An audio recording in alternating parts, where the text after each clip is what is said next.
Assalamualaikum warahmatullahi wabarakatuh. Perkenalkan, nama saya Evi Nur Halimah, NIM 20310505104. Saya dari kelas Perbankan Syariah 1. Di sini saya akan merangkum video dari Pak Wadu tentang perhitungan pendapatan nasional. Pendapatan nasional adalah nilai total output akhir suatu negara dari semua barang dan jasa yang diproduksi dalam satu tahun. Dan yang selanjutnya, konsep pendapatan nasional. Yang pertama, ada produk domestik bruto. Yang kedua, produk nasional bruto. Yang ketiga, produk nasional neto. Keempat, pendapatan nasional neto. Kelima, pendapatan perseorangan. Keenam, pendapatan yang siap dibelanjakan. Yang pertama, produk domestik bruto atau gross domestic product merupakan jumlah produk, baik barang maupun jasa, yang dihasilkan oleh unit-unit produksi di dalam batas wilayah suatu negara atau domestik selama satu tahun. Dan yang kedua, produk nasional bruto atau gross national product adalah nilai produk, baik barang maupun jasa, yang dihasilkan oleh penduduk suatu negara selama satu tahun, termasuk di luar negeri. Yang ketiga, produk nasional neto adalah produk nasional kotor dikurangi penyusutan barang modal.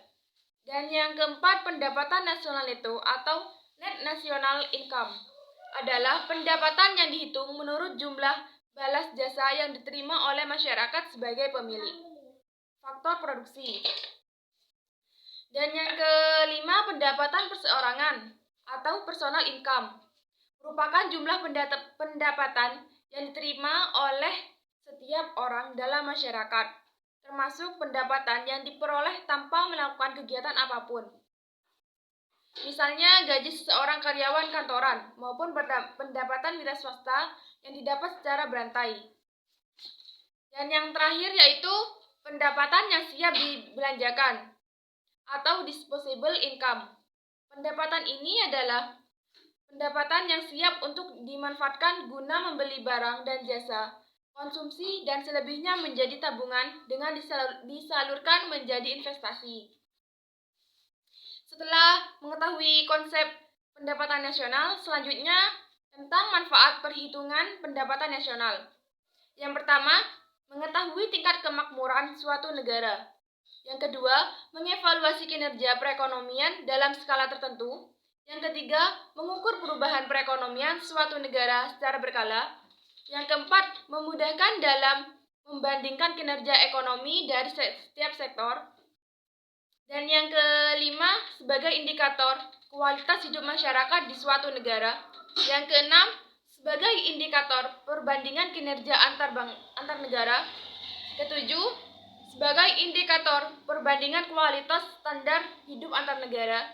Yang kedelapan, sebagai indikator dan perbandingan tingkat pertumbuhan ekonomi dari waktu ke waktu. Kesembilan, sebagai indikator dan perbandingan pertambahan ekonomi dan kekayaan dari suatu negara. Selanjutnya, perhitungan pendapatan nasional memiliki 3 macam metode. Yang pertama yaitu metode pendekatan nilai produksi. Yang kedua, metode pendekatan pendapatan. Dan yang ketiga, metode pendekatan pengeluaran. Yang pertama yaitu metode pendekatan nilai produksi. Pendekatan nilai produksi adalah menjumlahkan barang atau jasa yang diproduksi oleh seluruh usaha, baik itu BUMN maupun UMKM, pada suatu negara dalam waktu setahun. Dan yang kedua, metode pendekatan pendapatan. Metode pendapatan nasional dengan menghitung jumlah pendapatan dari berbagai faktor produksi yang memberi sumbangan terhadap proses produksi. Yang ketiga, metode pendekatan pengeluaran. Metode pendekatan pengeluaran adalah jumlah semua pengeluaran dari rumah tangga, perusahaan, pemerintah, dan masyarakat pada periode tertentu. Sekarang tentang pendapatan nasional dalam perspektif ekonomi Islam. Yang pertama yaitu pendapatan nasional harus dapat mengukur penyebaran pendapatan individu rumah tangga.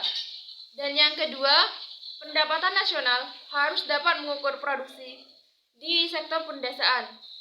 Yang ketiga, pendapatan nasional harus dapat mengukur kesejahteraan ekonomi Islam. Keempat, perhitungan pendapatan nasional sebagai ukuran dari kesejahteraan sosial Islami melalui pendugaan nilai santunan antar saudara dan sedekah. Selanjutnya yaitu sumber-sumber pendapatan nasional dalam ekonomi Islam. Yang pertama ada ganimah, kedua ada sodako, tiga ada infak, 4 ada zakat, 5 fasr, 6 zizah, 7 kharaj, 8 pajak tambang dan harta karun, 9 yang terakhir yaitu wakaf. Sekian dari saya, kurang lebihnya mohon maaf. Wassalamualaikum warahmatullahi wabarakatuh.